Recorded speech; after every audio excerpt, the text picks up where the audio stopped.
Hey, welcome everybody. Welcome everybody. Make sure my mic is hot, hot, hot, hot, hot. There it goes. Hey everybody. Welcome. First of all, I know we have both new EC50 members in here as well as a bunch of old hands at the EC50 Life. But to all of you, thank you for coming and congratulations. For those of you who don't know me, I'm Richard Garriott. I, for at least the next 36 hours, remain the president of the Explorers Club. I'm finishing my 4th year of a 3-year term. But I'll be returning the reins of the club back over to my immediate predecessor, Richard Weiss, here in 36 hours. And relevant to today, Richard is also one of the key founders of the Explorers Club 50. And for those of you who are new, you are joining what I would like to argue, since he might not want to be as braggadocious about himself as I'm willing to be about him. I think the EC50 has turned out to be the most important and the most transformative project or undertaking that we've done in this club, at least within my memory. And so it's really fantastic. You know, those of you who are joining the EC50, you really are, transforming exploration. You are transforming science at a time when the world really needs people devoted to science. Frankly, you're also transforming this club. This fellowship is being transformed already by those of you who have joined it previously. And I can't tell you how proud we are to have you, to count you as members of our becoming more and more elite fellowship through your participation with us. Before I pass it over to Richard, the last thing I want to say is, we measure our success as a club, or at least one of the measures I like to use, is that we, the club, succeed when we help lift the careers of the members who are part of this club.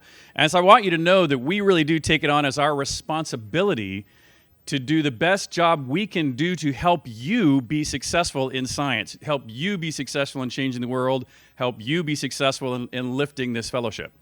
But when you join it, I think it's also important to know that we can't just do that in a vacuum.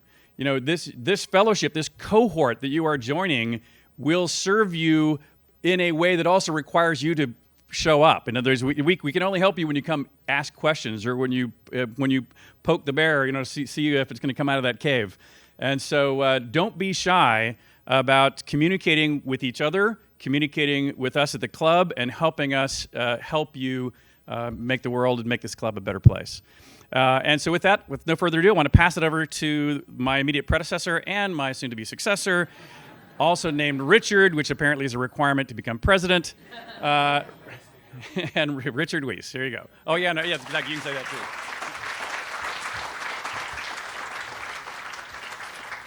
too. Thank you very much, Richard. This is such a joyous moment for all of us over at headquarters. And, the dream of the club for so many years has really been not only to explain how the world works to people, but to have people from different parts of the world explain how their world is to others. And, the whole idea of curiosity, of ambition, of that drive of exploration is not a uniquely American experience. And so we're very grateful that so many of you represent so many different countries. Just a little bit about the process. Charlotte and I have had like umpteen Zoom calls. We had over 450 applications. And I have to say, like, unbelievably qualified people. But, the group, every year the group is special and has its own character. I would really encourage all of you to create community. Because I think in these times, people sometimes feel a little isolated in their work. And they say, man, everything's just going to hell, and, what's the point? And it's good to have a community. One of the sayings about a great explorer is that they are able to adapt to a changing environment. So I would suggest that, you sort of take that adage and say, how can we adapt, be clever, help just keep expanding that knowledge base. So I don't want to talk too long. Charlotte, let's start with, I believe, Karim, who I met in Portugal. Okay, Karim, check it out. Hello, thank you. What an honor to be here. I'm going to stand up here and tell you about myself and what I do. I'm Lebanese American and I live in Iceland, but I was born in the UK and moved all around the world, from England to Turkey, Bahrain, India, Korea, the UAE, the US, New Zealand, Japan, Cambodia. So that's been a long journey, and what that did was it made me quite adaptable and curious. And so as a kid, I would always look around at different kinds of things, and when I got a hold of a camera, I started to take pictures of the world around me. Everything from little bugs and lizards to daily life, my friends skateboarding, and just anything that I could get my hands on. People started paying me money to take pictures, which was a wild concept that I'd never even considered.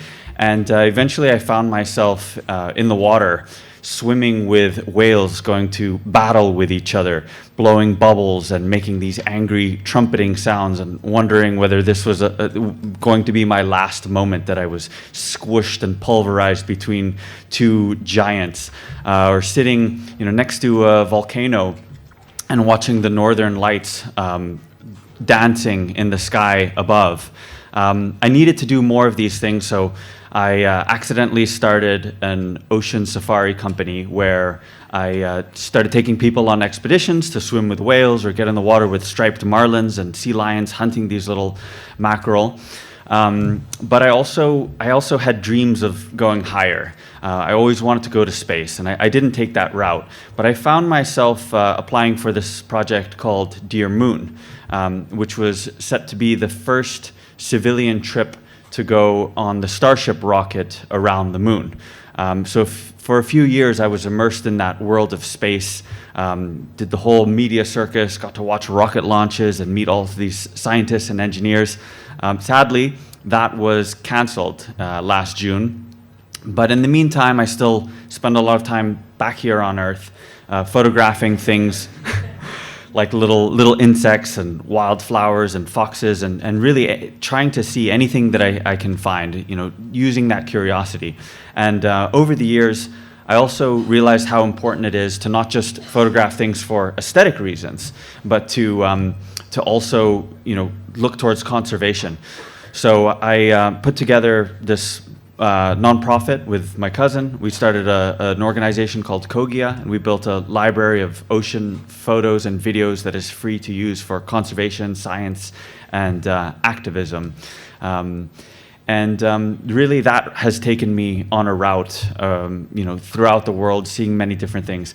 It's so exciting to be here and to meet all of you. I'm interested in so many different things, so please come and talk to me. I'd love to hear what all of you are doing as well. Thank you so much for having me here, and I look forward to this weekend. Thank you.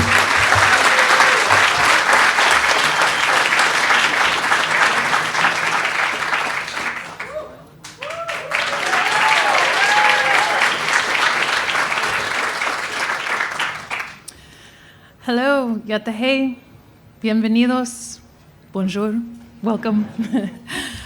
I'm an aspiring polyglot. So, my name is Melanie Margarita Kirby, and I'm actually from Santa Fe, New Mexico. I'm from Tortugas Pueblo, which is a state-recognized tribal community.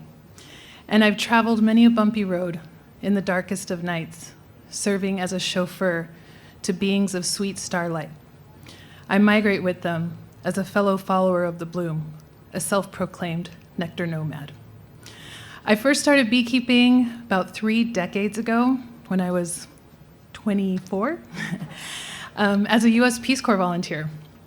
And I got stationed in Paraguay in South America, and it forever changed my trajectory. I really had planned to do Peace Corps because my mother had done the Peace Corps. And then I was gonna move to San Francisco and be an electronica DJ. That was my life plan. And true to form, I have to say now that the bees are actually now my DJs. And they really have taught me about the broader ramifications of broadcast and reception. Not only what we put out into the world, but what we also receive. There's this beautiful conversation and songs that are happening every season between the bees and the plants and the flowers, the perfumes, the frequencies they exude, but also how that attracts stewards of all different places. So one of the things that the bees have taught me the most, and sort of referring back to Richard's advice about building community, is that they have taught me about community. And that, as one of the proverbs, and I think it's an African proverb, says, if you want to go fast, go alone, but if you want to go far, go together. And so I have actually been just really pleased and honored and humbled that the bees found me 30 years ago in the jungles of South America, and they've since taken me around the world. I first heard about Explorers Club about 6 years ago. I come from the Inland Empire over in New Mexico, so it's like way over there. But I was a Nat Geo storytelling fellow and a Fulbright fellow. And very sadly, my project, which was based in Spain to look at not only the cultural, but also the artistic, and also the scientific aspects of apiculture, the study of bees, got upended by the pandemic. And so it's kind of like having the rug pulled out from underneath you. But all the more reason to have that comfort and that safety net of community, and to be able to go back and reconnect with my own food systems and my own gente, and my own indigenous peoples. So I'm of mixed ancestry, and one of the things that I really prescribe to is the 7 R's of indigenous research, which include respect, reciprocity, relevance, relationships. There's also redistribution and relationality and a couple others. But basically what this means is a whole system review and approach to all the work that I do. And so a lot of the work that I do is not patentable, so to speak, but it's really based in storytelling and being able to uplift and amplify the stories of so many stewards, which actually prompted me to go back to school and get my master's degree at 45 years old. So it's never too late to keep learning, right? But some of my aspirations actually include creating what I call the Intermountain or Rocky Mountain Pollinator Research Center. I work a lot with tribal indigenous communities. I also serve as the extension educator at the Institute of American Indian Arts, which is a contemporary art school. But it's really phenomenal because I get to combine science plus art plus stewardship.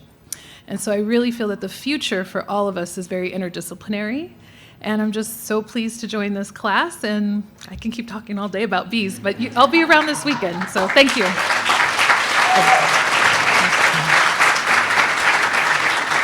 I was just going to introduce, so my name's Melanie Kirby, K-I, but I get the pleasure of introducing Jeff Kirby, who's K-E.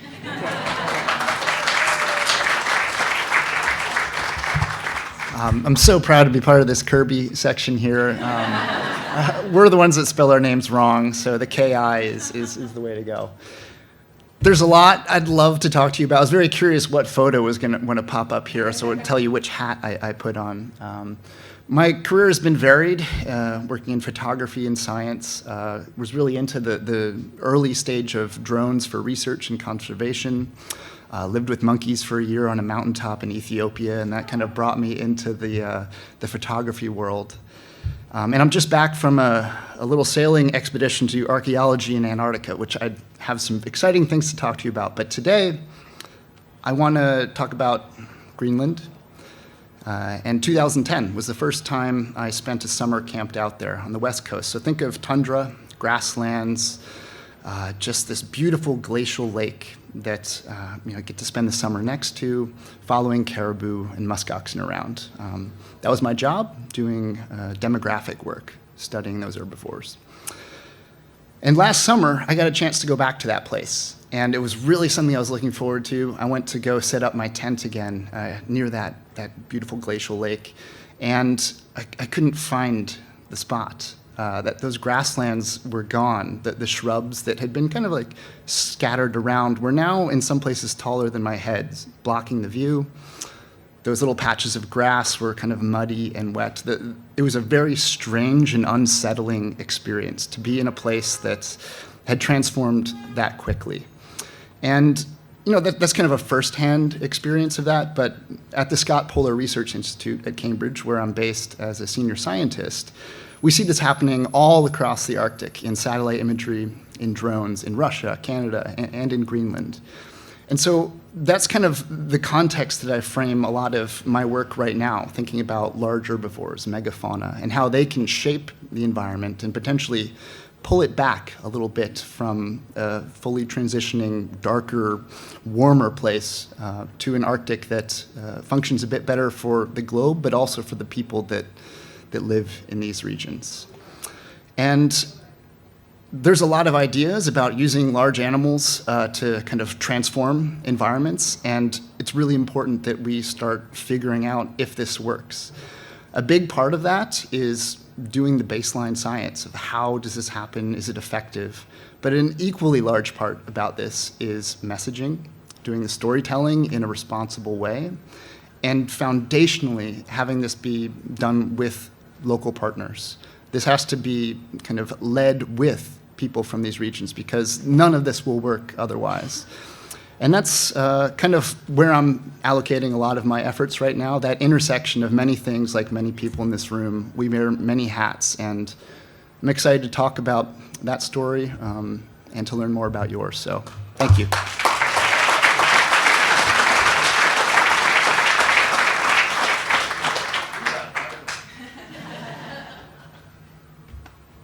I'm sorry, guys, I'm not a Kirby.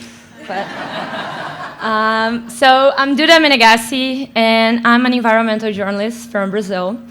And I'm really happy to be here. I'm really passionate about biodiversity, about telling those stories. And yesterday night to now, I've already talked with a few of you and heard some amazing stories and inspiring work. And it's very, deeply honoring to be here among you. But I must confess that first, when the announcement of the E50 class came, I looked at all of the amazing people listed alongside me, and I couldn't help but think like, I'm not as amazing as you guys. Hashtag imposter syndrome, I know. And I'm telling this because the universe has a funny way of putting us on the right track, I suppose. And when the announcement came up, I was on the field, and I was pursuing a story where I was following some scientists, and they were trying to prevent black lion tamarins, a population of black lion tamarins, from disappearing in a forest patch. Quick introduction of the black lion tamarins: small monkey that live in a small portion of Brazil in the Atlantic forest, if you're familiar with the Atlantic forest, and they're in danger. And there they were, trying pioneer work to prevent local extinction. And I was the only reporter there, and I was the one in charge of telling that story to the world. And then it hit me. I was like, this is impressive, and thank you. And it's actually, Brazil is one of the most biodiverse countries in the planet, but yet not many people were telling those stories. And truth is, it's really challenging. Brazil is a huge country, costs are often high to travel around. You have to travel long distances, sometimes go to unsafe regions, remote areas, hard to access. I've been into the woods, up in mountains, down in rivers. I've done it all. To be honest, I love it. That's my favorite part. The adventure of it. But it's not easy, not at all. And the only reason I get to do that is because I work for, is that? Yeah. Okay, sorry. And the only reason I get to do that is because I work for OECO, which is a Brazilian organization of journalism. And they actually have the mission of being the voice of animals, plants, and natural areas through the so often neglected work of researchers, environmentalists, and of course, explorers. And for over 20 years now, OECO has been telling the untold stories of Brazilian biodiversity and so much more. And to be here, it's quite an honor that I want to share with everyone from OECO team.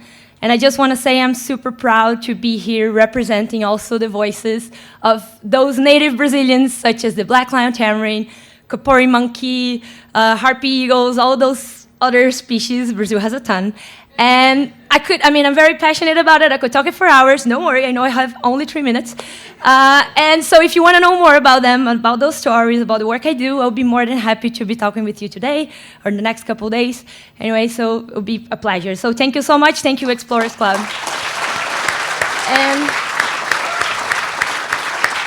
And next up, I want to call Serena, the lovely, colorful lady over there.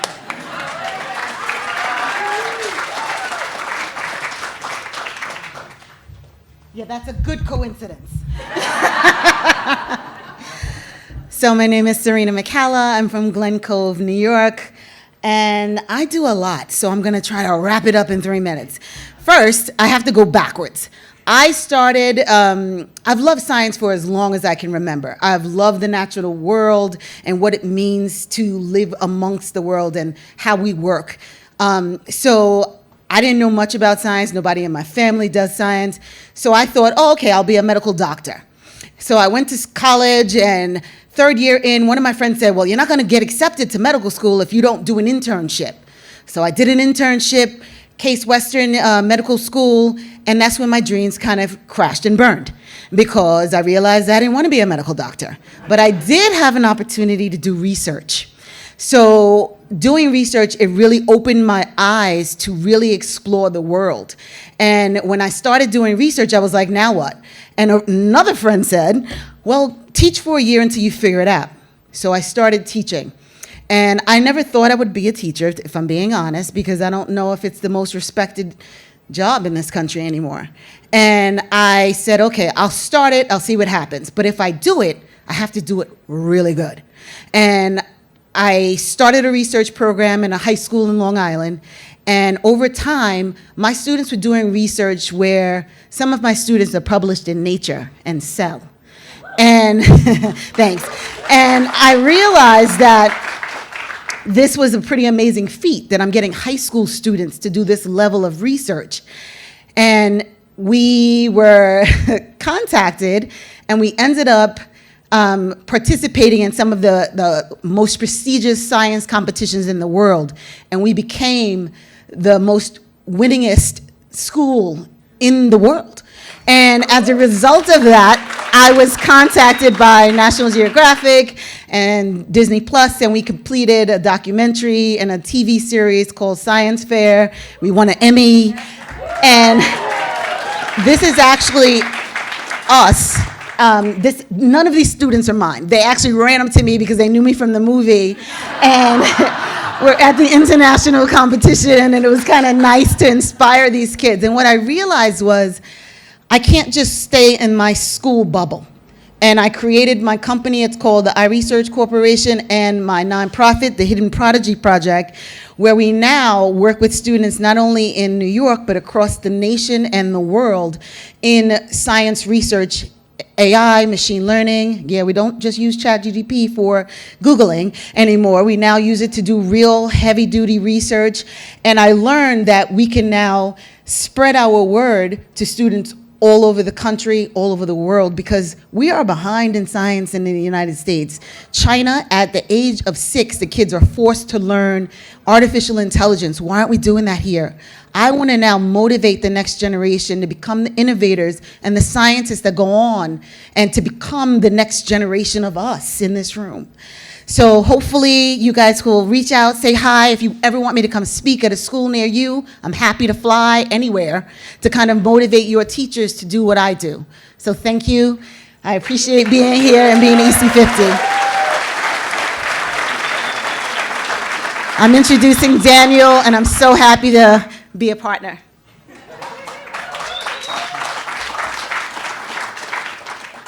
Thank you, Serena. I'm very happy to be here today. Thank you, everyone. I want you all to imagine real quickly the vast Pacific Ocean through the eyes of a 19-year-old youth of the coast in Peru. The ocean, through its mystery, its vastness, its unknown. And the reason I speak about that is because I am from Peru, and I work with a group of young ocean leaders in the country. I'm a marine biologist. I started studying marine biology in a faculty that was brandly new in marine biology, in a country that has had over 100 years of faculties that study fisheries and industrial fisheries. And I was one of the first class to actually see a different view from industrial extractivism. My passion has been to position protection and conservation of the ocean in a country that still is really far behind, for example, in MPAs. Peru is a country that's farthest behind in the region with less than 8% of its ocean protected and all of its protected areas that allow industrial fisheries in the area.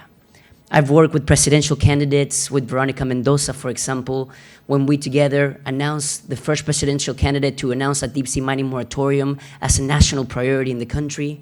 I've worked in Congress as an advisor for Vice President of the Climate Change Commission, and now I want to work on a new project with young leaders from the country.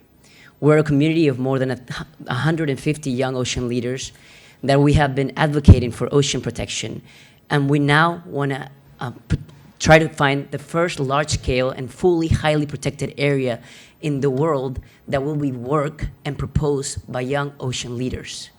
We're doing this with young ocean leaders from many different communities, but we can't do it alone. We're looking for explorers, we're looking for scientists and funders to be able to help us reach this first fully and highly protected area in the country.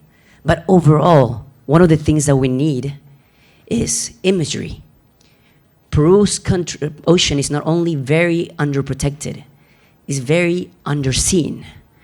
We don't even have images under 70 meters deep in the ocean. When our neighbors' countries like Chile, for example, they have images under 8,000 meters deep. We don't even have images under 70 meters deep. And we need the images because we really need the evidence to be able to socialize and visualize the need for more marine protected areas in the region. So we can't do this fully alone. We need all of you guys to help us and stand with us. Because what I've seen through my life is that when you give young people the tools, they not only speak up, they also become the drivers of change for protection of our ocean. Thank you.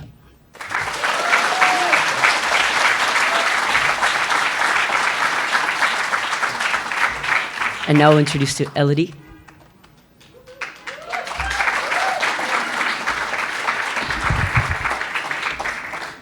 Hi, my name is Elodie Freymann, and the focus of my research is on how wild animals find and use medicine in their natural environments. And so overall, my work sort of sits at the intersection of animals, of plants, of people, and of landscapes. And I'm tall. And which means that my scientific journey has been winding and interdisciplinary, which I'm incredibly grateful for. So I did my PhD at the University of Oxford, where I focused on how wild chimpanzees use medicine in the forests of Western Uganda. And as part of that research, I was able to show that a couple key tree species actually serve as important medicines for the chimpanzees in those forests. But what I also found is that several of those same tree species are disappearing very rapidly from those forests because of illegal and anthropogenic activities like logging. So while chimpanzees will always be my first love, I'm actually doing a bit of a pivot, and I'm so excited to be launching a new project in the Peruvian Amazon, which I will be working on through a postdoctoral fellowship at Brown University in collaboration with Dr. Rosa Vasquez Espinoza. And what the purpose of this project is to investigate the potential overlaps between the medicinal resources that are targeted by local people and the non-human animals that live in the region. So really what our goal is to see how much of the forest pharmacy is shared between people and non-humans. So very excited about that project. And I think what unites sort of my various projects that I juggle, like everyone here, is my deep interest in sort of how non-human knowledge systems exist in the world, how deep they run, better understanding them, because I firmly believe that if we can understand non-human medicinal knowledge systems, we can better protect the resources that the animals are using as their first line of defense against the pathogens and parasites and dangers in their environment. So in addition to the science, I'm also a storyteller and filmmaker, and I really passionately subscribe to the belief that we need the arts to understand and interpret the natural sciences. And so I think that science and storytelling should be done hand in hand. And so whenever I'm in the field, I'm also looking for stories and looking for people to tell stories to help bring the science, explain the science to people, everyone around the world, and also to get people to care again and care more about the natural world. So I'm so excited to be here. Please come chat over the course of the weekend, and thank you.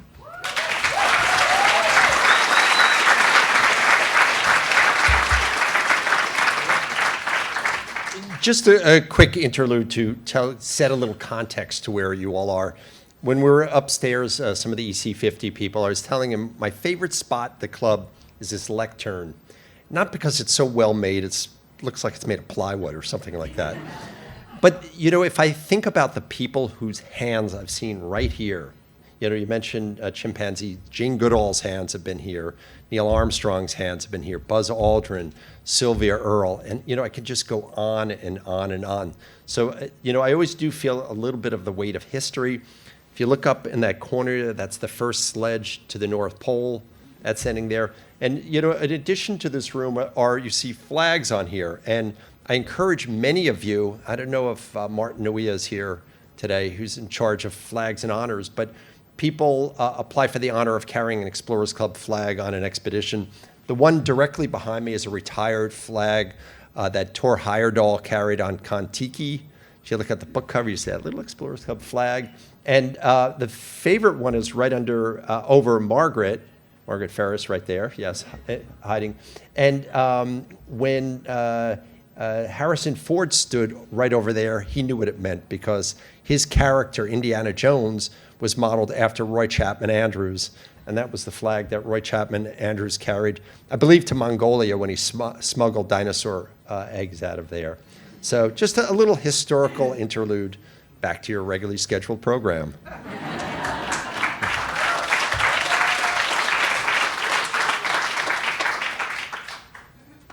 The biggest challenge of my life is telling people how to pronounce my name. But I go by Max in New York. I have many names, you know. But so, anyways, all right. Let me tell you my story. So, in the year 2046, because I was born in Nepal, they have a very different year system. I was born, and they made a prophecy that I would die in water. And so, growing up, my parents never let me near water. They never taught me how to swim. So now, if I do die, I will die in water. But it's funny, you know, I was supposed to die in water, but, you know, most of my work, turns out, is about water here on Earth and other planets of the solar system, right? I'm a planetary scientist. I study Mars. I study exoplanets. I study, you know, other places.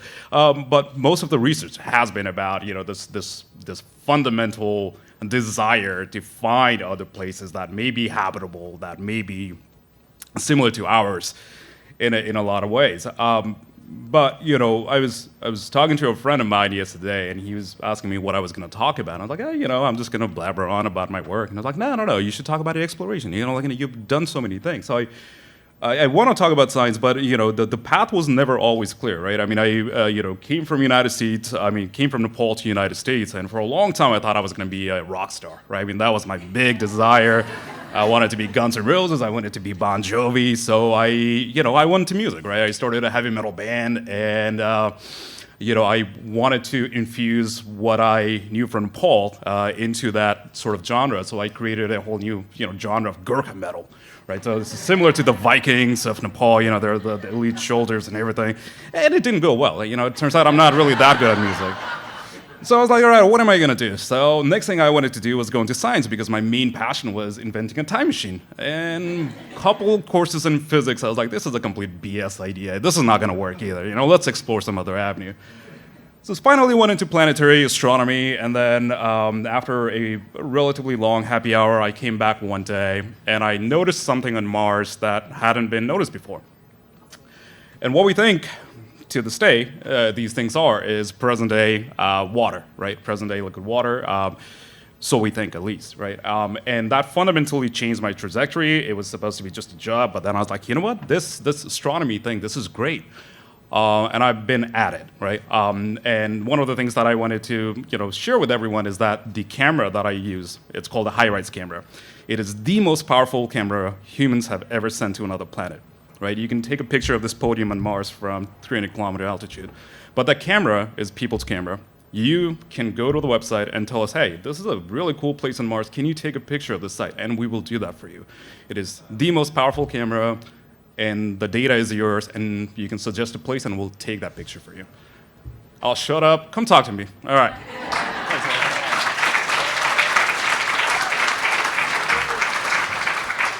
Chrissy Tracey.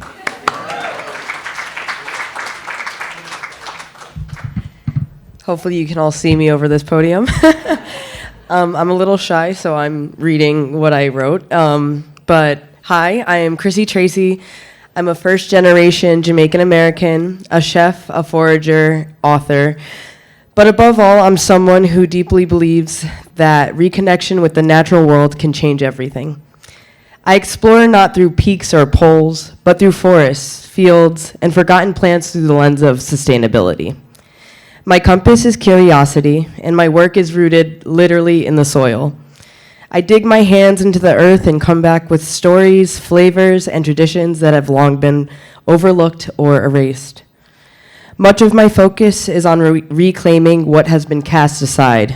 Invasive plants like Japanese knotweed and garlic mustard, often seen as a nuisance, are actually nourishing, abundant, and delicious. I also spotlight powerful, nutrient-dense wild foods like stinging nettles and dandelions, reminding people that there's free food growing outside if we just know how to look for it. For me, exploration isn't always about faraway places. Sometimes it's about looking more closely at what's already around us and honoring it. Through my book, Forage and Feast, my foraging work, and the meals I create, I aim to empower others, especially those from underrepresented communities, to see themselves reflected in the world of sustainability and environmental stewardship. My goal is to invite people not to just forage or cook, but to care, because when we care, we begin to create not just a movement, but a return to land, to culture, and self.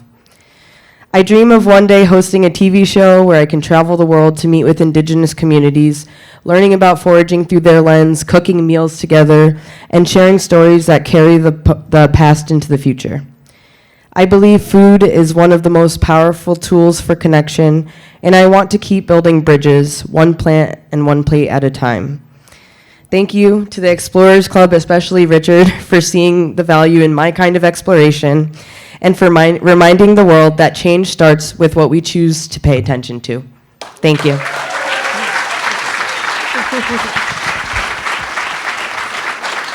I'm not going to let her get off that easy. I just want to tell you a little bit of a backstory. I met Chrissy foraging in Connecticut. And I came back, and generally when I find somebody who's really interesting, I call up Charlotte, and I go, Charlotte, I met this incredible foragers into sustainability, and I actually ate a meal that she cooked, which I've done myself now. You've turned me on to some of the mushrooms in our area. And Charlotte goes, I follow her on Instagram. And then I just happened to get a text message or a letter from the editor of the Explorers Club Journal, Angela Schuster, and she goes, I'm reviewing this book on a forager. I think she'd be a really good EC50 person. So the universe works in very weird sort of channels, and so thank you very much. And, Thank you. And you'll be seeing her on PBS very soon. I'm sure. Thank you.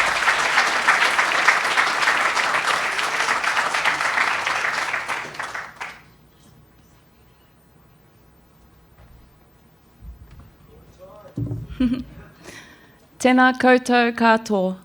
Ko hikurangi te maunga, ko waiapu te awa, ko Ngāti Porou te iwi, ko Kate Wawatai aho. Kuku wehewe takinoko o nā, tiho o Tangaroa. Hold tight with fearsome power, for I am led along the essence of Tangaroa. I speak to you all today in Te Reo Māori, the language of my people, because I'm not sure if it's ever been spoken in a space like this or from a podium like this.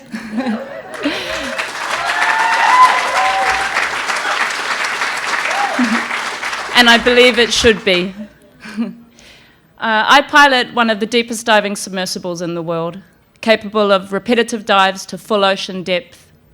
I work alongside scientists, marine crew, and engineers, and most importantly, my friends, to explore the deepest parts of our ocean, a place of quiet, of power, and of stories not yet told. And with every dive, I take the values of my people, the Māori people, the descendants of the great Polynesian voyagers who made their way across the Pacific to the Great Migration of Aotearoa, New Zealand. And I am humbled and proud to bring my cultural values to the face of exploration, values that are grounded in a deep connection with the elements and the Māori concept of kaitiakitanga, which is the idea of guardianship of our natural world. So it is a privilege and an honour to be with you here today. It marks a day of connection for all of us. And it happens to also mark a special day for Australians and New Zealanders. Today is Anzac Day, the 25th of April. Marks 110 years since Australia and New Zealand troops landed on Anzac Cove in Gallipoli. Lest we forget them, and lest we forget all those that have paved the way for us to continue our exploration. So like I said, it is a privilege and honour to be with you all here today. May we continue to move with humility and respect. Ngā mihi nui. Thank you all. EC50 member Hong. Hello everyone, you can call me Hong, like Hong Kong without Kong, I think that's easier. So, my story began in 2013, right after I graduated from Columbia University of New York. At that time, I received a fellowship to go to Southern Africa to investigate ivory and rhino horn trade. At the beginning, I wasn't sure why this fellowship was specifically looking for Chinese journalists to do this work.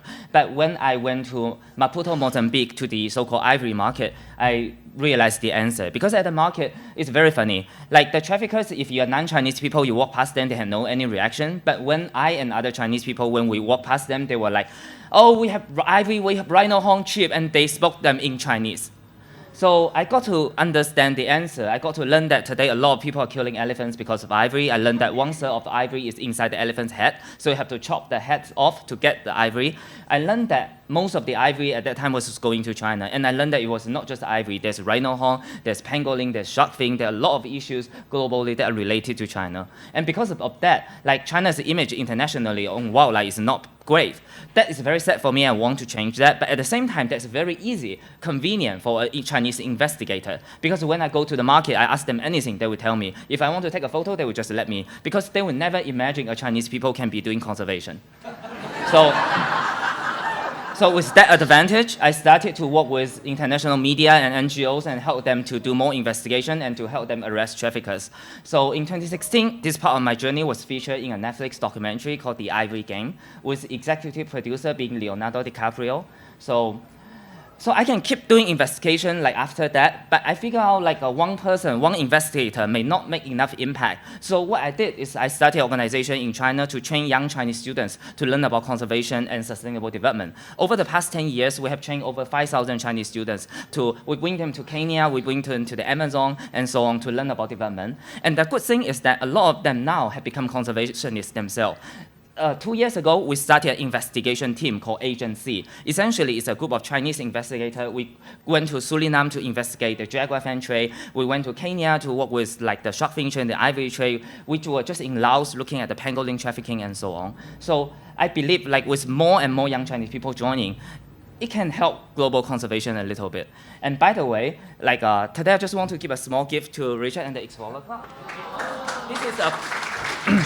This is a product made by our students, because when we mentor our students, we didn't bring them to do investigation. That's too dangerous for them. So for example, we brought them to China to study human-elephant coexistence and develop a product called elephant tea to help benefit human-elephant coexistence like inside China. So this is the kind of project we do with our students. Nice to meet you, and I hope to meet you all. Thank you.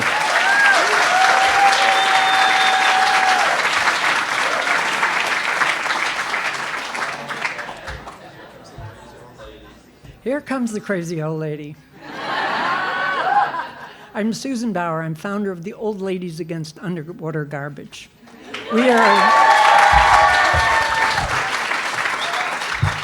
We're a team of 30 women, aged 65 to 85. I'm the 85. And we swim between 1 mile and 2 miles through the ponds of Cape Cod, collecting underwater garbage. Golf balls, beer cans,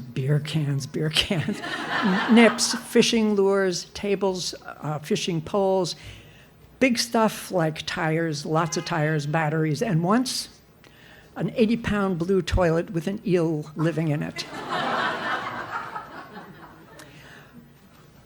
We clean about 15 to 20 ponds a season, and we collect maybe 100, 200 pounds of trash in a very big haul, and that represents 700 or 800 dives.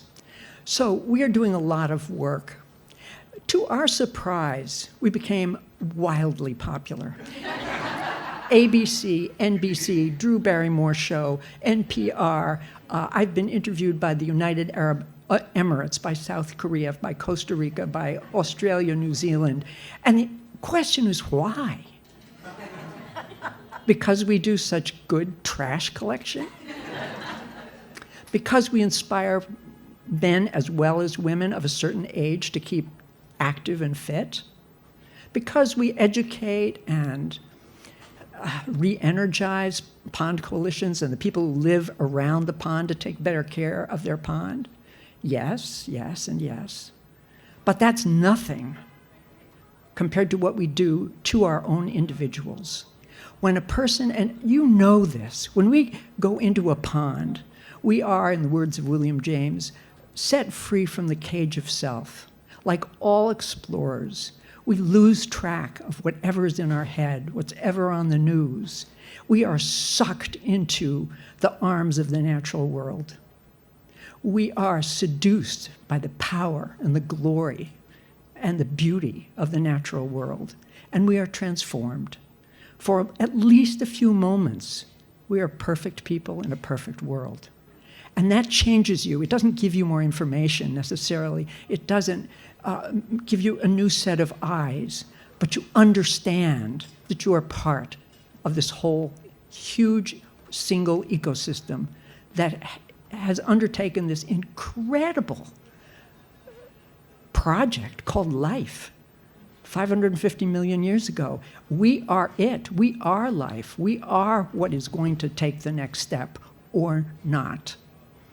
And so, in the words so we come out of the pond, having seen snapping turtles and mud and honeybees buzzing through the water lilies. We come out of the pond better people. We're refreshed, we're rejuvenated, and everybody who watches us says, "What are you smoking?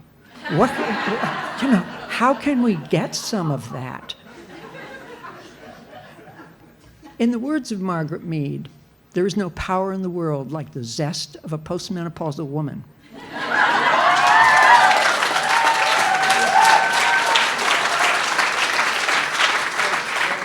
I come here today to ask you to help me to spread that zest, to harness that zest. And I ask you to help me to spread the transformation that happens every time the old ladies against underwater garbage do their triple healing of ourselves, of the community, of the watery planet. We need to spread this. We have a wait list that is longer than our members. We have 5 states across the US who want the manual. We want to start a chapter. We have 2 countries. Send us the manual. We want to start a chapter.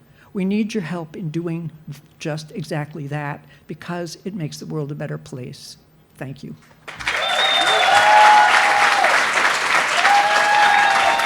Thank you.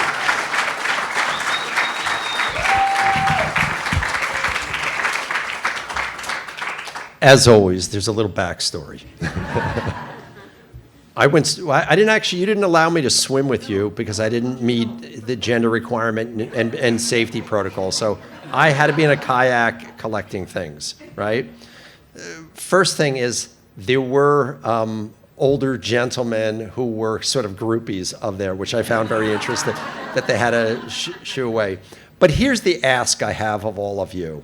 I mean, how inspired are we by this talk, right?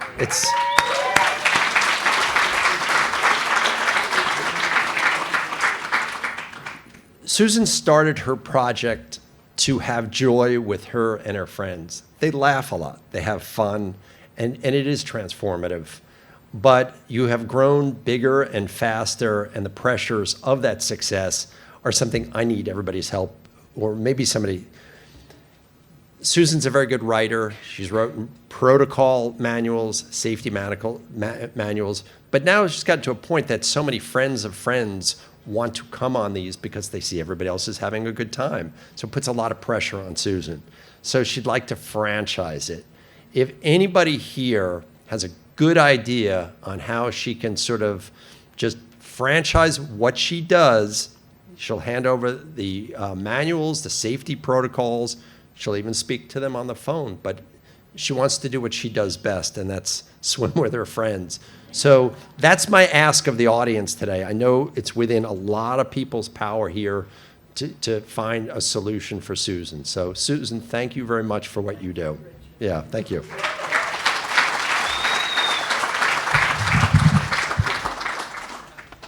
I'm also a shorty. But yeah, at least I clear the lectern. There have been other places I haven't. Hi, I'm Sharon Wilcox. You can call me Sherry. I have a fairly unique job title. I am a cultural geographer. And the primary question I get from my students at the University of Texas is, what does a cultural geographer do? And my favorite response is, whatever they want. I often invite people to think of National Geographic magazine, the way you can flip through those pages and there are places and people and wildlife. And in cultural geography, we bring those together. So I am now a part of a growing field called conservation social science. And while we are rapidly emerging, we are starting to see significant impact throughout the globe on conservation programs that are incorporating social scientists. And the reason for this, I believe strongly, is because many of the challenges that wild places and wild lives are experiencing throughout the world are anthropogenic, they're human-caused. And so the solutions must also incorporate humans. It must incorporate communities. I have the incredible privilege and honor of working on the US-Mexico border. And the borderlands is an incredibly special place. It is a meeting place of communities, of culture, and of ecologies. And in this place, it is unlike any other on our continent. And it is often misunderstood and misrepresented. So it is a terrific privilege to work in this place and to bring stories from the border beyond this region, and also to work within these communities to help protect places and wildlife. Now, my angle has primarily been wildlife. In fact, I've spent my entire career working in wildcat conservation. You may be surprised to learn that we have wild jaguars and ocelots north of the US-Mexico border. The jaguar numbers are very small. We're talking between 1 and 3 individuals in Arizona at a time migrating across the border. And in Texas, we have a wild population of ocelots, about 100 individuals holding on in the wildest corners of Texas. But these animals need our help. And so I work with stakeholders. I work across a large group of people, specialists, including scientists, ecologists, as well as within and amongst communities, to better design conservation programs that understand the cultural, social, political, and economic drivers that are leading to biodiversity loss in these spaces, and looking for solutions in these frameworks where we can conserve and even potentially one day restore these animals to their historic range in Texas, New Mexico, and Arizona. Thank you. Next, we'll be welcoming Brad.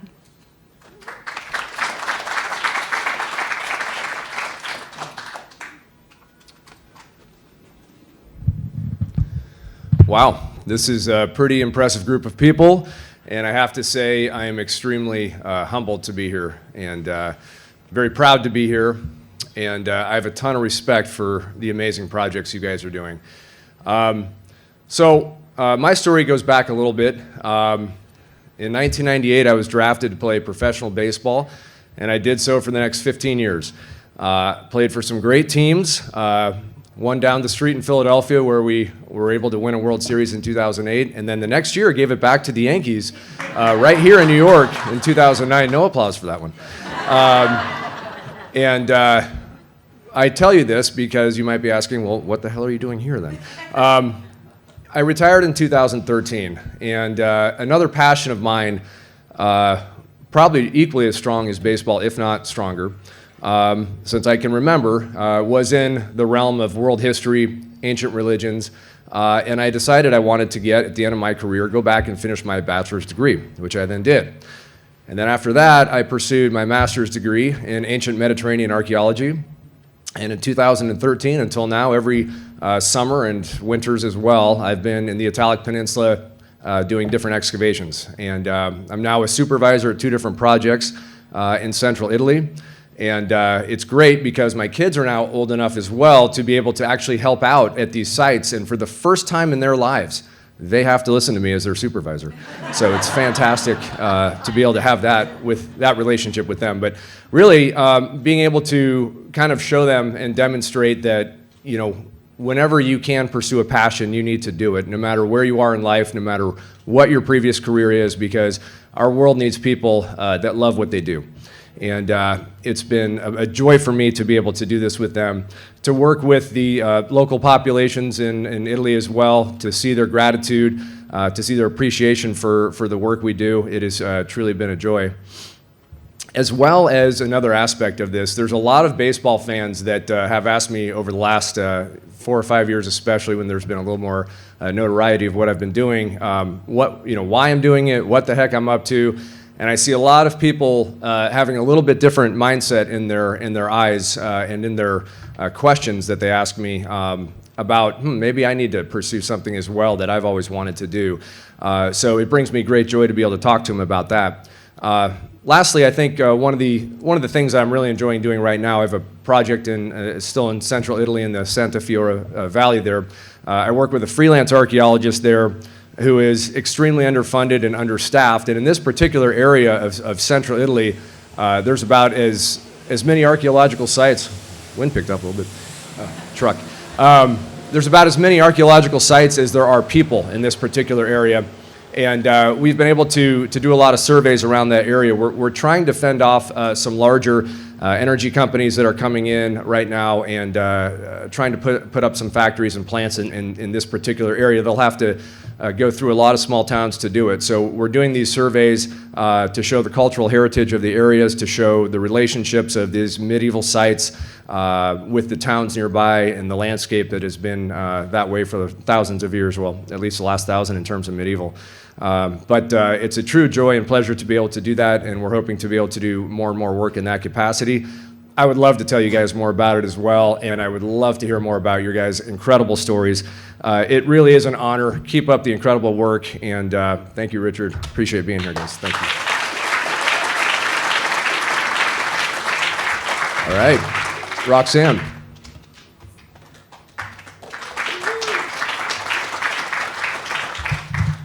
Hi, everyone. It's an absolute privilege to be here. My name is Roxanne. My day job is that I'm a marine ecologist and an educator. My passion project is to tell stories about science one seal at a time. And I want to do that for you today. So I want to tell you about the open ocean, which is more or less the beating heart of our planet. But its darkness and its crushing pressure and its remoteness really make it one of the last great frontiers of our planet.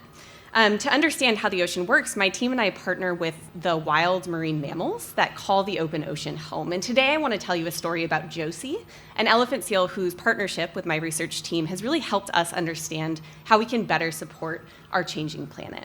So Josie spends most of her time out in the open ocean, thousands of kilometers offshore, diving deep beneath the ocean surface in search of fish and squid to feed on before she returns back to the beaches of California each year in order to give birth to her pup. So every time Josie comes to the beach, my team can see her. We can instrument her with cutting-edge technologies that turn her into a sentinel of the sea, so she can bring us back information on ocean health, valuable information at unprecedented spatial scales and at a fraction of the cost of traditional ocean monitoring tools like satellites and ships and submersibles.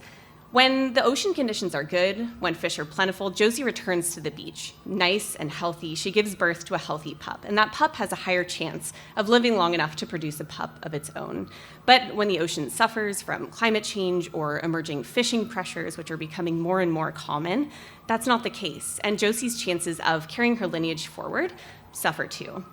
Josie is an amazing seal. We've been able to watch her grow up and grow old, and she's just one of 50,000 seals we've been able to keep track of over the last 6 decades in our long-term research program. We've watched her mom and her grandma and her great-great-great-great-grandma all do the same. And I feel really lucky to be able to learn from her and other animal explorers that really were exploring the deep far before we ever thought to do the same. So hopefully I can convince you that by following the leads of the animal explorers that are on our planets, we have a chance, there's hope that we can protect the ocean habitats that they call home. So thank you so much. I'm really grateful to be here. You guys are incredible.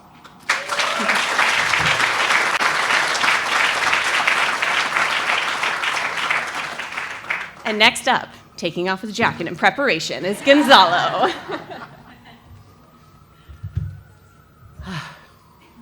Insects can change the world, right? Can I remove this? Perfect. This is not an act of deference, by the way. I love insects ever since I was a kid. I remember going on recess, picking up these very smelly bugs, but I did not know how to name my passion until one day, Sunday morning, I am looking at the BBC documentary and I see this guy in the middle of the Amazonian rainforest, picking up, again, a bug and saying, "This is a new species." My eyes shimmered. And then I looked at the text box below and it said taxonomist. That is what I want to do. Fast forward many years and I'm a biologist looking for a master thesis. And I'm walking with a friend and he says, "Oh, you see that door? That's the professor. She has cicadas from Morocco that are potentially new species." And I'm like, okay. I knock. And 5 minutes after, I have my master thesis already and my life project, The Final Cries of the Unheard Moroccan Cicadas. And with that project, I was able to describe 2 new species for science, become a National Geographic explorer, and also the basis of my own PhD. And because I thrive out of chaos, I decided that I wanted to help the people of Guinea-Bissau better manage their cashew. And the cashew makes up for 90% of the country's exports, and it's being ravaged by insect pests and diseases. And I fell in love with the country, the people, the food, the smells, and it better made me view how the social aspect can be better incorporated into my projects.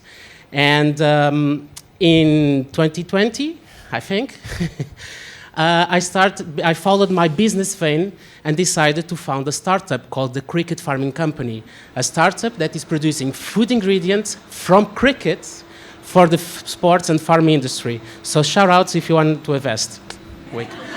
And because I wanted to be a bit out of my bubble, in this past year, we've co-founded the Portugal chapter from the Explorers Club. Shout out to Ricardo and David if you are there. Yes, I see you. And this association is meant to be a platform to elevate all of the wonderful exploration and scientific work that is being made in Portugal or by Portuguese people all around the world. So everything that I did, taxonomy, conservation, pest management, bioindustry, all has to do with insects. And with our 6-legged friends, I'll probably die with my old projects. So I welcome you all to have a talk with me afterwards, and I can show you how insects can change the world and better help humanity face these dire, dire times. Thank you so much for this honor. Obrigado. And because I have just the last thing. So today is the 25th of April. It's a very big day in Portugal. It marks 51 years since the end of the dictatorship. So you better vote, okay? Because there's a vote around. So please vote. Thank you.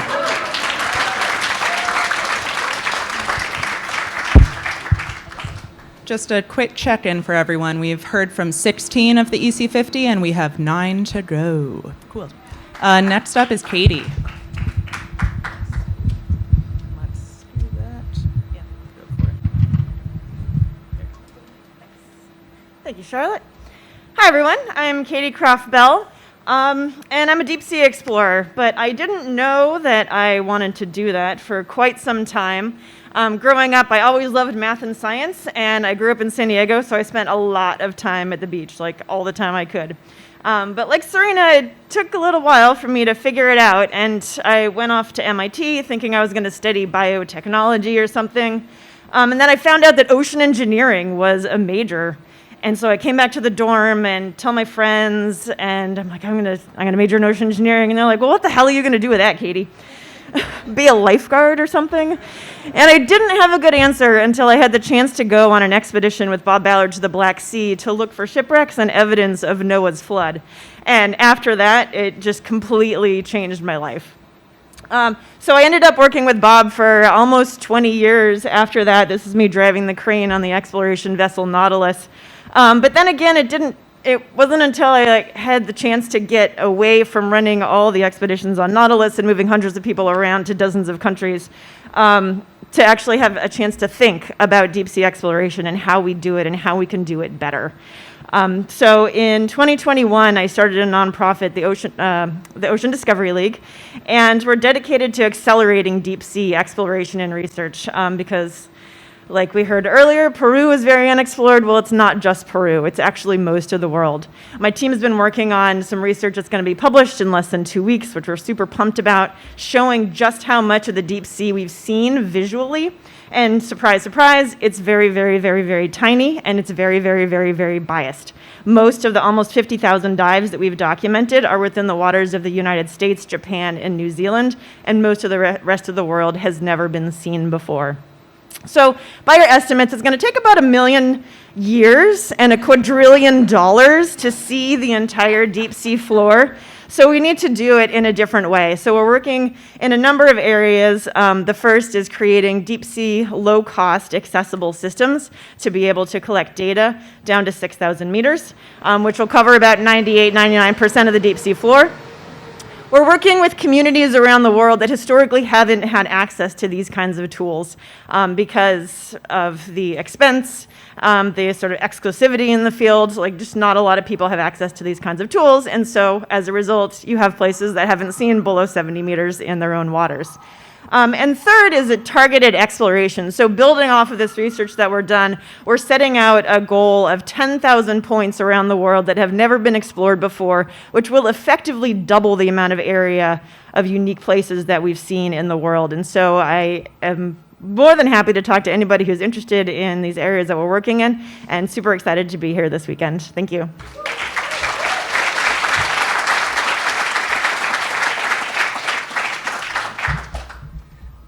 Okay, hello everybody, I'm Neil, that is me. I didn't have a good post-beard photo, but I'm an ethnobiologist, and that broadly means that I'm interested in the interconnections between language, culture, and biodiversity, how these all influence each other and support each other. And so I use methods from linguistics, anthropology, and biology in collaboration with local communities, their own methodologies, their own scientific knowledge. And I came into this field through linguistics specifically. So I was making dictionaries of endangered languages with a focus on environmental knowledge, so knowledge of plants and animals. Everyone's very aware of the biodiversity crisis, but there's a similarly bad crisis going on with language diversity.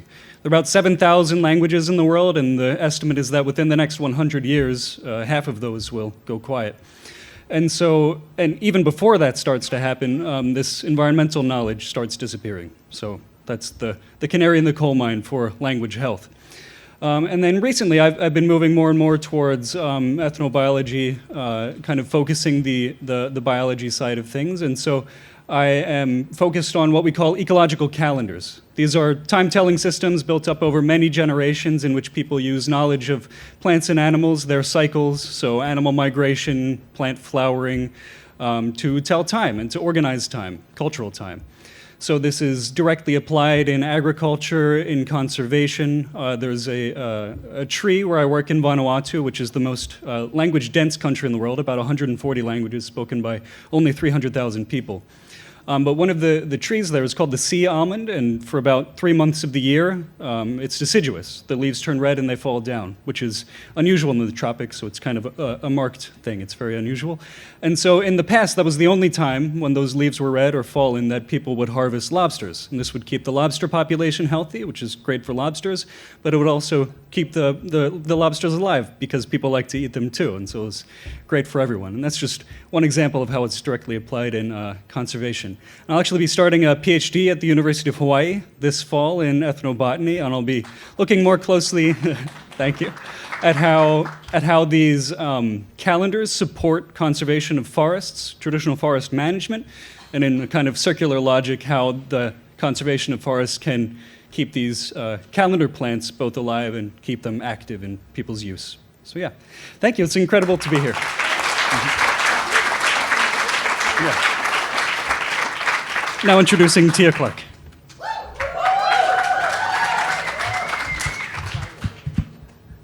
Forgive me as I take a moment to just take in being in this room again and standing at this podium. So I don't have a list of degrees from my life.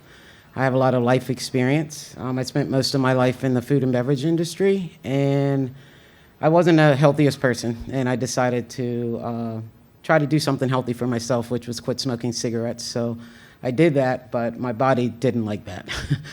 Within 3 months, I was covered in hives, and I was really scared, and it took about 4 months after going from place to place to kind of figure out what was going on and get the hives to stop.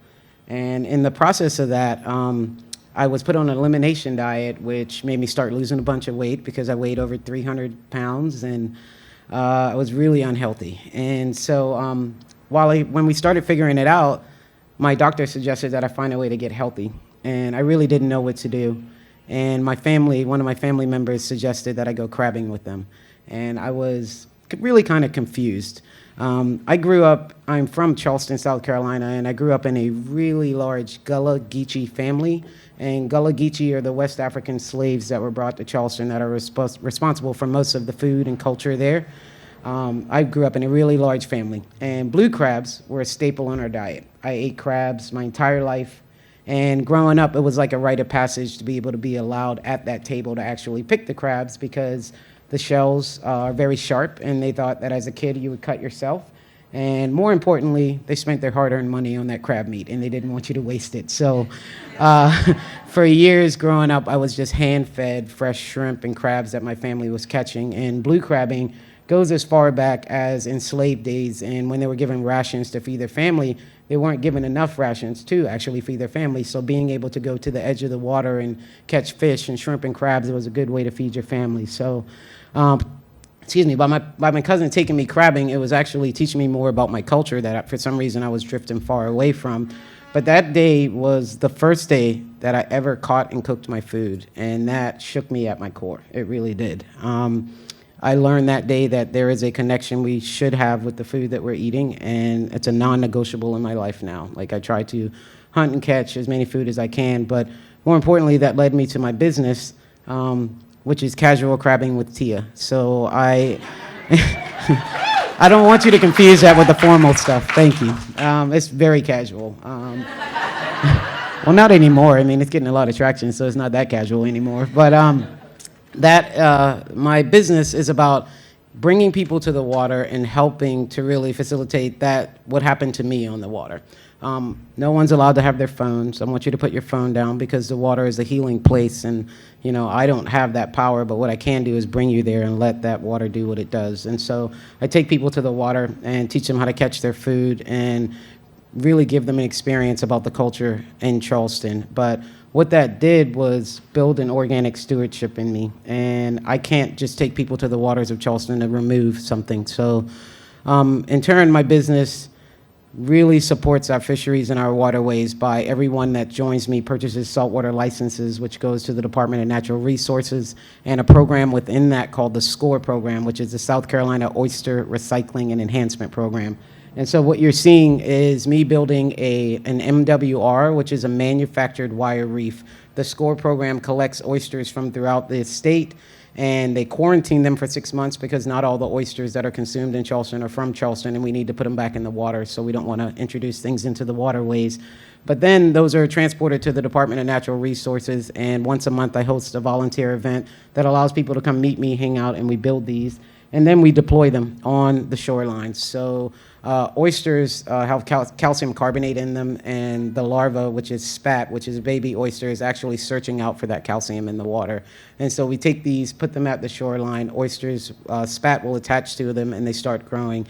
And in case you don't know, just one oyster filters 50 gallons of water a day, one adult oyster.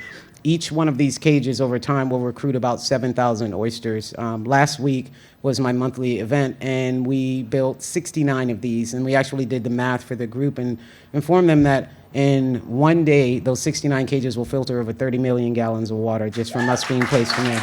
So I can go on and on and on about crabbing and oystering and really trying to protect the water. But you know, my story is a story of inspiration and just a story that it's never too late, because I grew up in this place surrounded by water and didn't go to the beach until I was 17 or crab until 8 years ago for the first time. And it's actually saved my life. So I am beyond honored to be here today, because from where I come from, I would never be in a place like this. So thank you.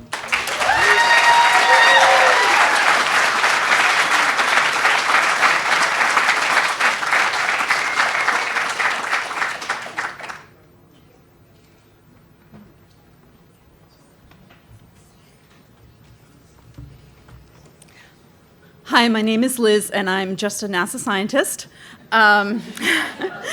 I study the northern and southern lights, and I do that with the help of people all around the world, providing valuable data about where they are, what's happening, the large storms we've been having. Your cell phones can help. And I founded a project called Aurorasaurus that is where you can submit those observations. I started this way back in 2011. Actually, it was the first time I got on Twitter, because it was a real-time data source for us, and we didn't know. And I saw that we could use that geographic information as well. And so we built a system where people can submit on social media, or used to, and as well as intentionally on the website to volunteer their observations. And this was new. I was fortunate to receive NSF funding for this, interdisciplinary funding called Inspire. And I started to learn about how to collaborate in interdisciplinary ways. And as a physicist, I was not great at that. But I really began to learn to listen, and we began to meet the communities of people who enthusiastically contribute to our project and hear the questions that they have about the aurora and all of its beauty that inspires them and us around the world. And it turns out that they had some great questions, and they were really people, especially a group of folks from Alberta, Canada, were on the cusp of discovering something amazing. So we worked together and discovered a new kind of aurora called Steve. They named it Steve, after a kids' movie called Over the Hedge. And I'm going to show you a quick artistic illustration of Steve here.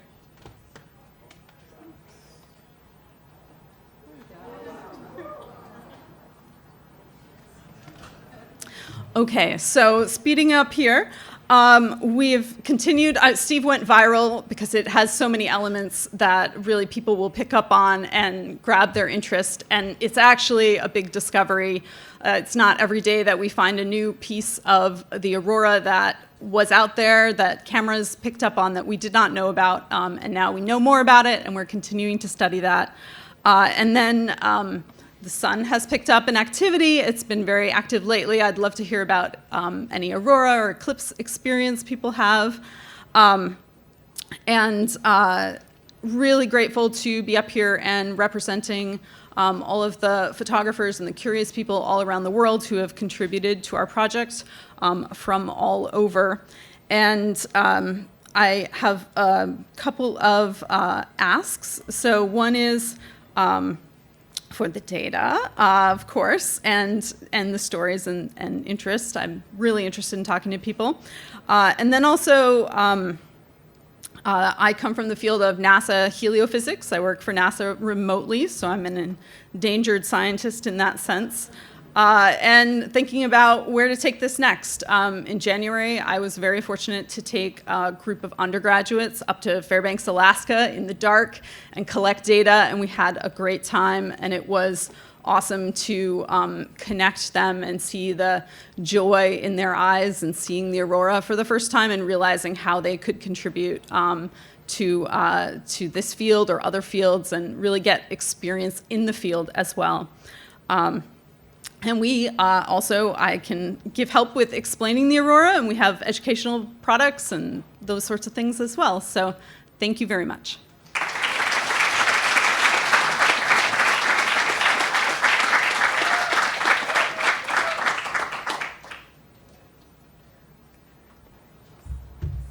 I'm really nervous.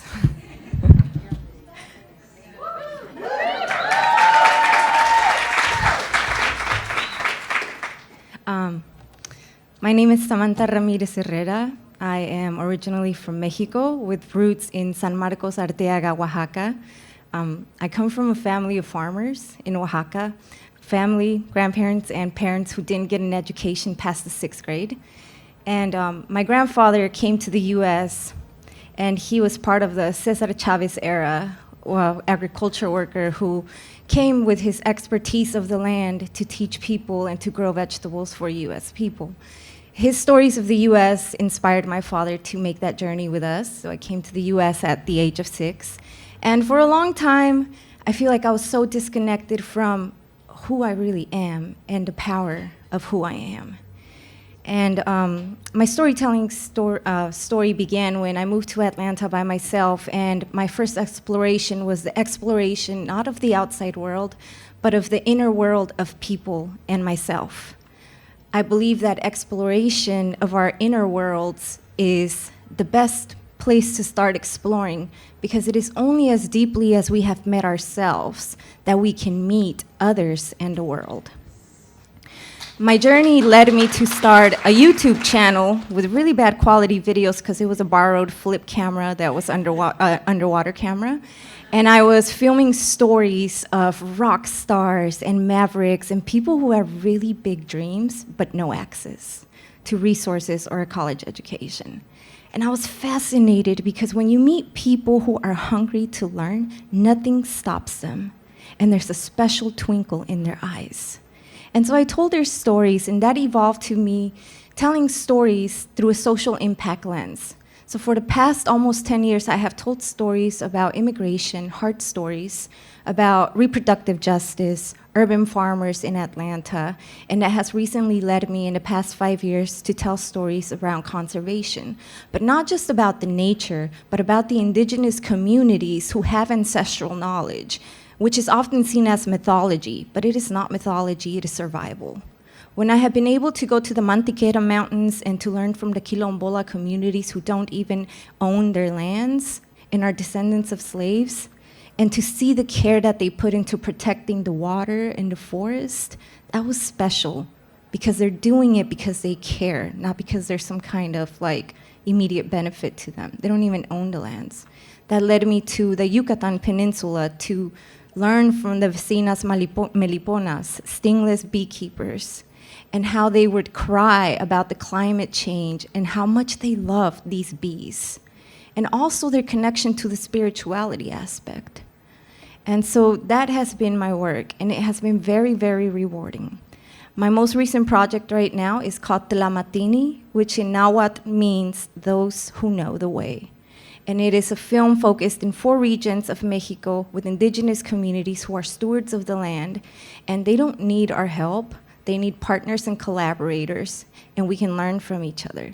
So I hope that there's somebody in this room who is interested in working with me on telling this feature documentary that I think is important, because we can all learn from the indigenous communities. Thank you.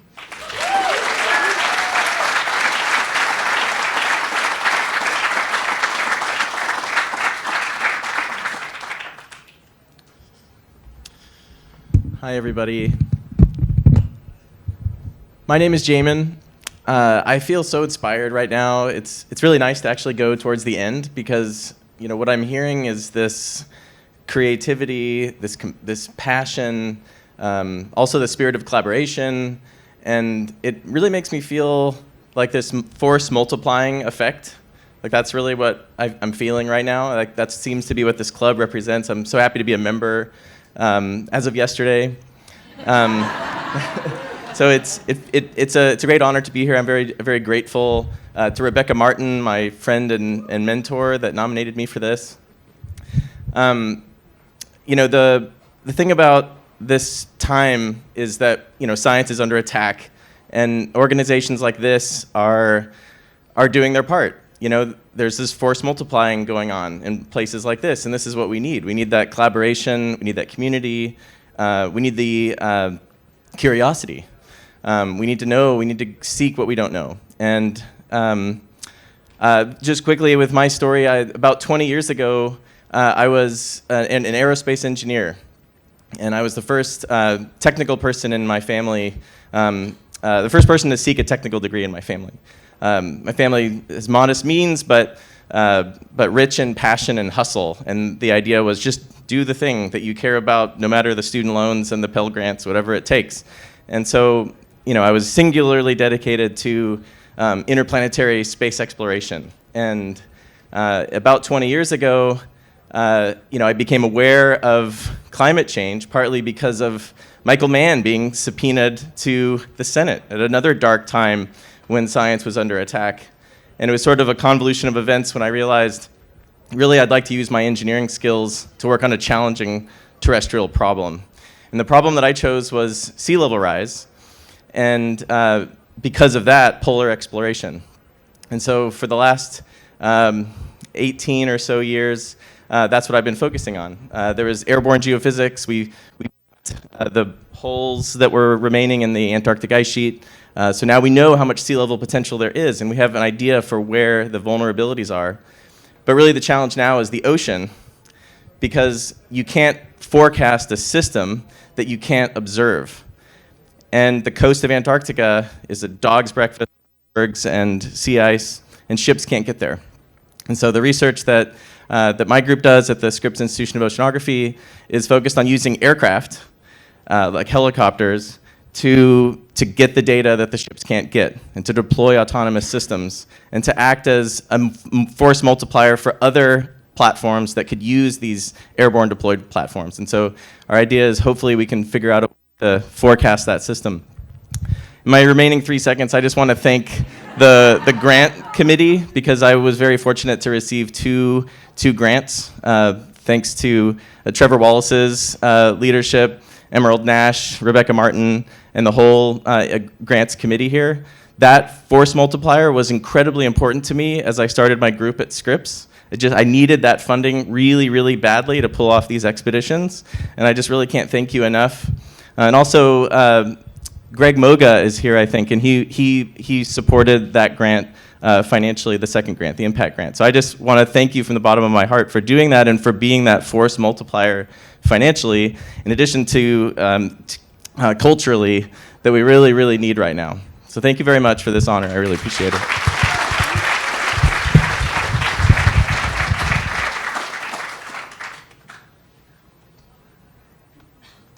Hello, thank you. I'm going to honor this tradition.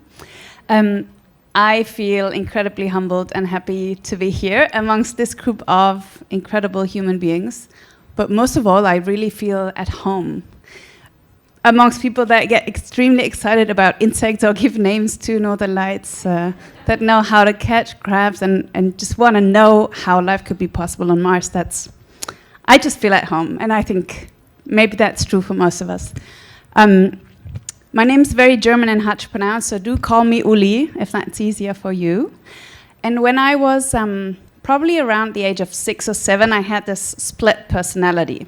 I knew when I grew up I wanted to become either queen or an astronaut. Then neither of the two happened, so I became an oceanographer. And I think that makes total sense, doesn't it? It's just such an unexplored space as well. And my passion really has been with that incredible beauty and diversity of life on our planet. Whether that's in rainforests or oceans, didn't really matter, but fate brought me towards the oceans. And I studied the dynamics of microbes in the tropical oceans for a long time. But then, knowing the tropics and becoming really aware of the dire situation that our coral reefs are in, seeing reefs die. 2016-17, we had this huge global bleaching event where we lost a lot of our world's coral reefs, really kind of woke me up and shook me, and I decided to become more active. And for the last about 5 years, I've been building this startup and an NGO called Reefs, with 3 R's. And we're really trying to rebuild and regenerate coral reefs with a holistic approach that is rooted in the communities that we serve. At the core of that work is that we're actually rebuilding the habitat reconstruction. We're trying to rebuild the lost coral cities to allow nature to come back and do its regenerative magic on its own. But kind of around that, we're doing policy work, we're talking with a lot of politicians, and we're trying right now to set up in the Philippines what I call a sustainable reef regeneration hub, a process really that kind of teaches the way that we've developed. There are lots of other ways, I'm sure, but teaches the way that we've developed on how we can rebuild habitat, but also all the other work we have to do around that. We're working in partnership with multiple local communities over there that will own this hub, and we're trying to do it in a way that we can replicate it around the world and just allow people to take care of their reefs, the reefs that they're losing but that are so important to them.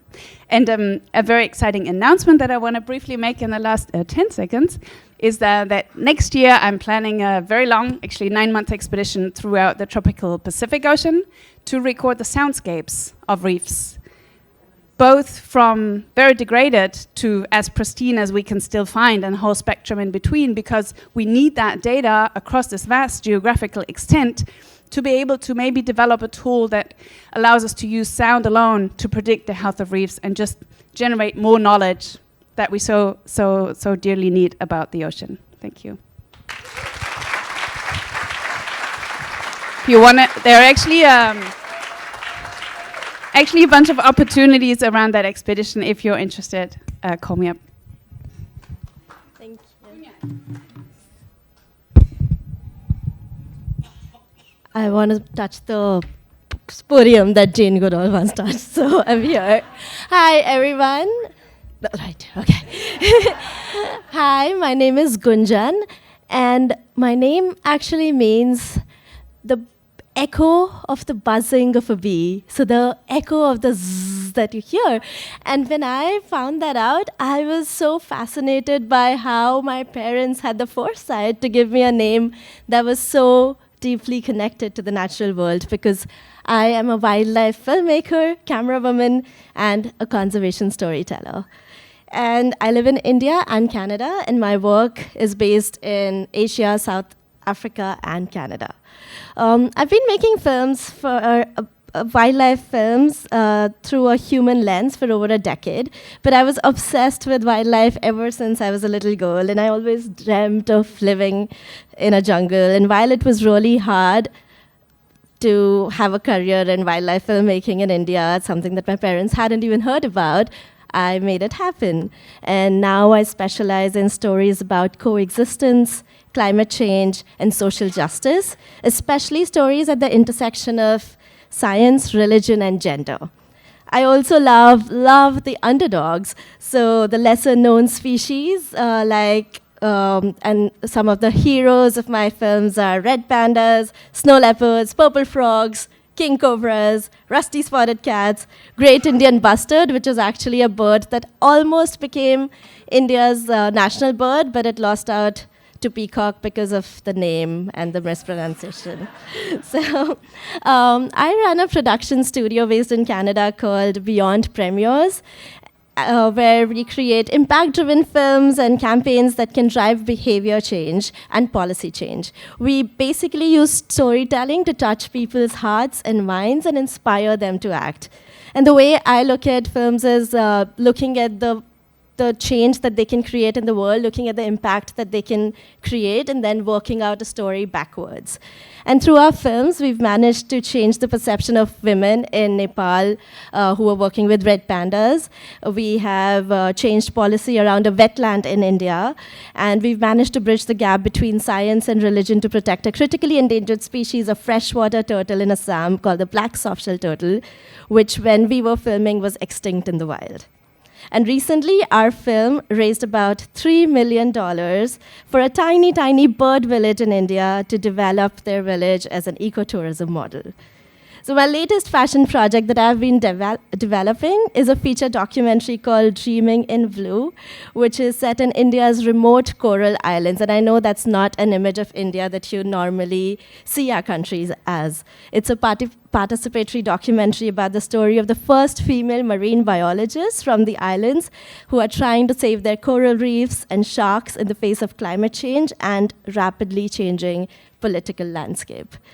I'll soon be heading out with them on their journey to uninhabited and unexplored islands as they'll be documenting and finding and exploring their own waters, which is very rare in the context of how exploration usually happens. And as of last week, I'm a certified diver despite being terrified of water so that I can tell the story better. And I ask you to join me because I think that we need resistance through art now more than ever. And through storytelling, I wish that I can help them in the resistance and the rebellion they hope to lead. So if you shout red pandas from across the room, I'll come running to you because I'm obsessed, but I would love to meet all of you. Thank you.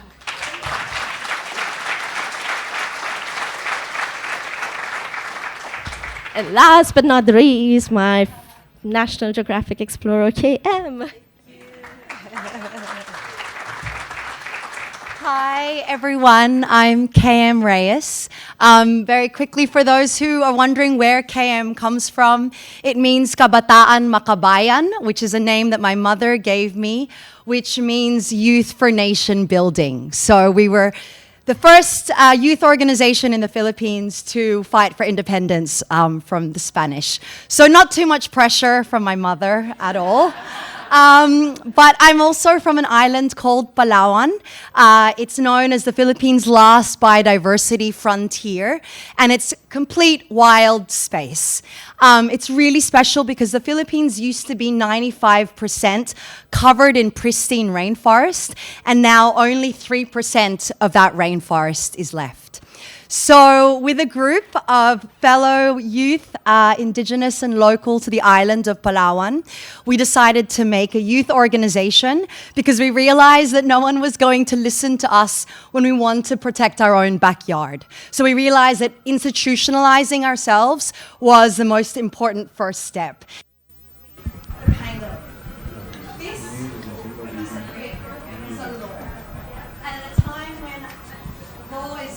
And I'm only talking about my own country. The paper wouldn't even exist if it weren't for one person. Her name is Ate Erlinda. Her name is Ate Erlinda, and she is a sole female tribal counselor for one of the communities at this national park. And after 3 years of me hiking in and out of the forest, I drowned my motorcycle 3 times in the river, and I'm conscious of the time. We were in this consultation, and it was a room full of naysayers, 13 tribal counselors, 12 men said no.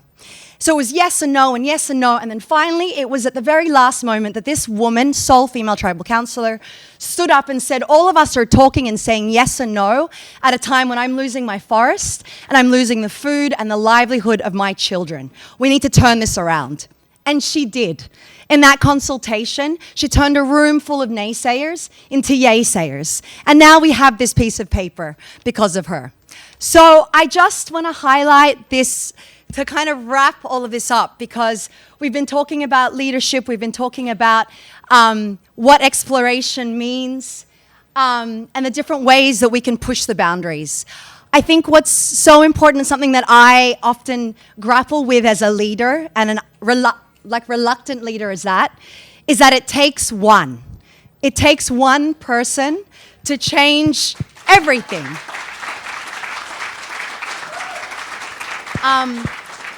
So I just want to end this incredible symposium today by saying that I'm so excited because today I'm in a room full of ones, and I'm not just one, we're actually 50 and many, many more beyond. So thank you.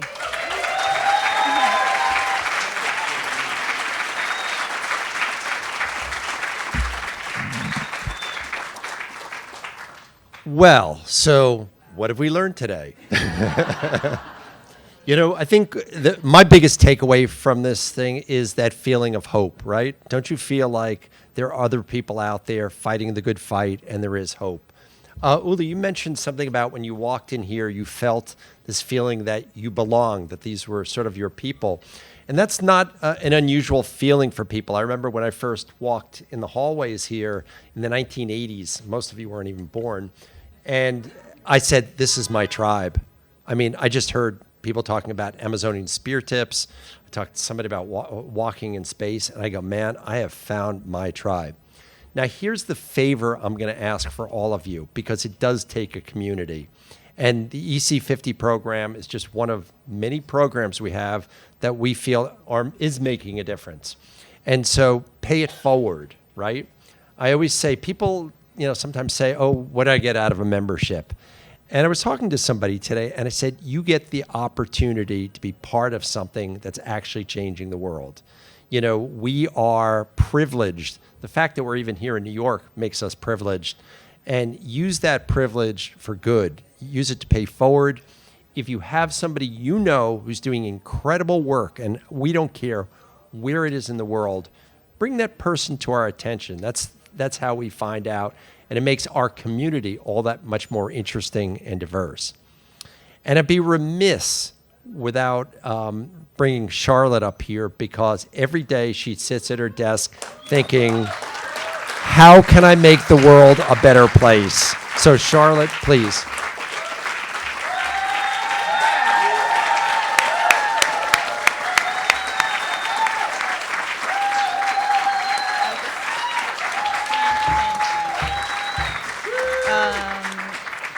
Everyone.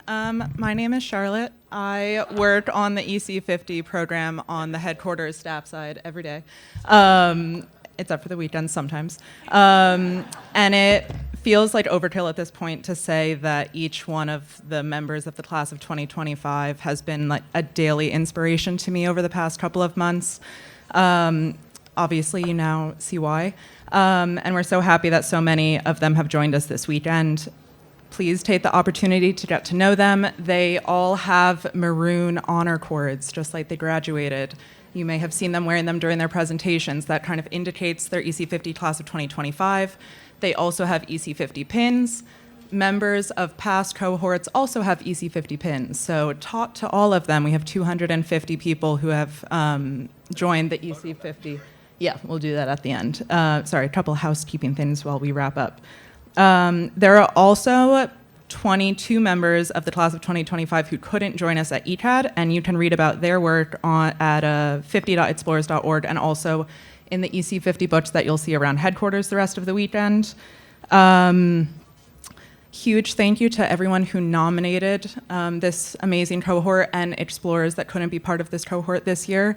Can I just ask if you nominated someone to just stand and get a round of applause? Brittany Schmidt, stand up.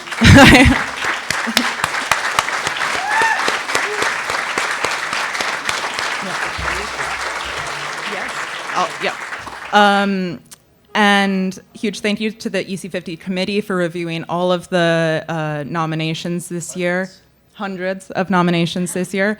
If there are any committee members, I see a few of you. Please stand up and get a round of applause. Mark, Nancy, Nat, thank you.